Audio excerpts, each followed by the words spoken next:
Supreme court ने बहुमत से नागरिकता कानून की धारा 6A को संवैधानिक करार दिया है।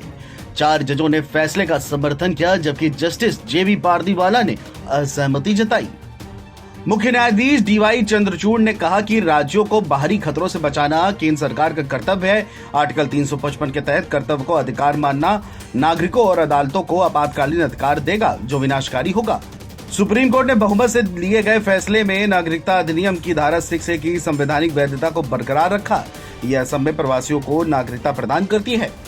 भारत के प्रधान न्यायाधीश DY Chandrachud, justice Suryakant, justice MM Sundaresh और जस्टिस मनोज मिश्रा ने नागरिकता अधिनियम की धारा 6A की वैधता पर सहमति जताई। जस्टिस पारदीवाला ने धारा 6A पर कहा, लागू किए जाने के समय कानून वैध हो सकता है, लेकिन ये समय के साथ अस्थायी रूप से त्रुटिपूर्ण हो सकता है।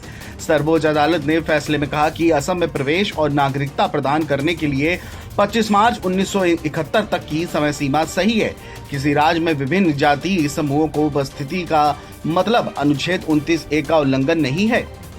कोर्ट की 5 न्यायाधीशों की पीठ ने 4-1 के बहुमत से 3 फैसले सुनाए और नागरिकता कानून की धारा 6A की वैधता बरकरार रखी। न्यायमूर्ति जेबी पारदीवाला ने अल्पमत का अपना फैसला सुनाते हुए असहमति जताई और नागरिकता अधिनियम की धारा 6A को असंवैधानिक करार दिया।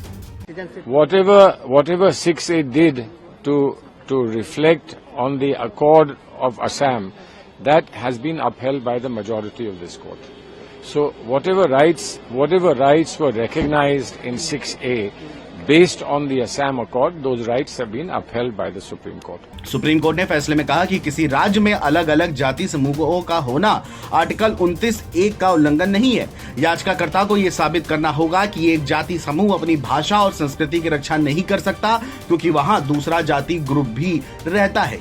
CJI चंद्रचूड़ ने कहा कि अगर किसी स्थिति का उद्देश्य से उचित संबंध है तो उसे अस्थायी रूप से अनुचित ठहराया नहीं जा सकता। कोर्ट ने कहा कि भारत में नागरिकता देने का एकमात्र तरीका रजिस्ट्रेशन नहीं है और धारा 6A को सिर्फ इसलिए असंवैधानिक नहीं ठहराया जा सकता क्योंकि इसमें रजिस्ट्रेशन की प्रक्रिया नहीं दी गई है। इसलिए मेरा भी निष्कर्ष है कि धारा 6A वैध है। कोर्ट साथ ही अब बांग्लादेशियों की पहचान और निर्वासन के काम की निगरानी भी करेगा। नागरिकता कानून की धारा 6A को 1985 में असम समझौते को आगे बढ़ाने के लिए संशोधन के बाद जोड़ा गया था।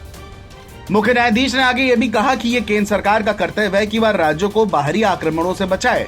आर्टिकल 355 के तहत कर्तव्य को अधिकार मानना नागरिकों और अदालतों को आपातकालीन अधिकार देगा जो विनाशकारी होगा। उन्होंने आगे ये भी कहा कि किसी राज्य में अलग अलग जातीय समूहों का होना अनुच्छेद 29A का उल्लंघन नहीं है। याचिकाकर्ता को यह साबित करना होगा कि एक जातीय समूह अपनी भाषा और संस्कृति की रक्षा नहीं कर सकता, क्योंकि वहां दूसरा जातीय समूह भी रहता है। अब आपको बताते हैं कि आखिरकार नागरिकता अधिनियम की धारा 6A क्या है।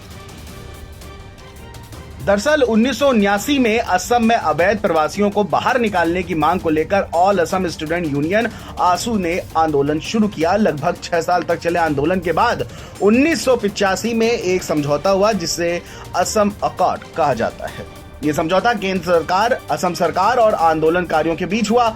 असम अकॉर्ड का क्लॉज 5 ये कहता है कि जो भी विदेशी 1 जनवरी 1966 से लेकर 24 मार्च 1971 के बीच असम आए होंगे उनकी पहचान होगी। वहीं 25 मार्च 1971 के बाद असम में आए विदेशियों की पहचान करने की प्रक्रिया जारी रहेगी और उन्हें वापस भेजा जाएगा। असम अकॉर्ड के बाद ही 1955 के नागरिकता कानून में संशोधन कर धारा 6A जोड़ी गई। धारा 6A के मुताबिक जनवरी 1, 1966 से पहले बांग्लादेश से आए भारतीय मूल के व्यक्तियों को ही भारतीय नागरिक माना जाएगा। वही जो लोग 1 जनवरी 1966 से 24 मार्च 1971 के बीच आए होंगे उन्हें अपना रजिस्ट्रेशन धारा 18 के तहत करवाना होगा और कम से कम 10 साल असम में रहने के बाद भारतीय नागरिकता मांग सकेंगे। हालांकि इस दौरान वो वोट नहीं डाल सकेंगे, जबकि 25 मार्च 1971 के बाद आए लोगों की पहचान की जाएगी और उन्हें कानूनी रूप से निर्वासित किया जाएगा, यानी कि उन्हें वापस भेजा जाएगा। Video desk NBT on.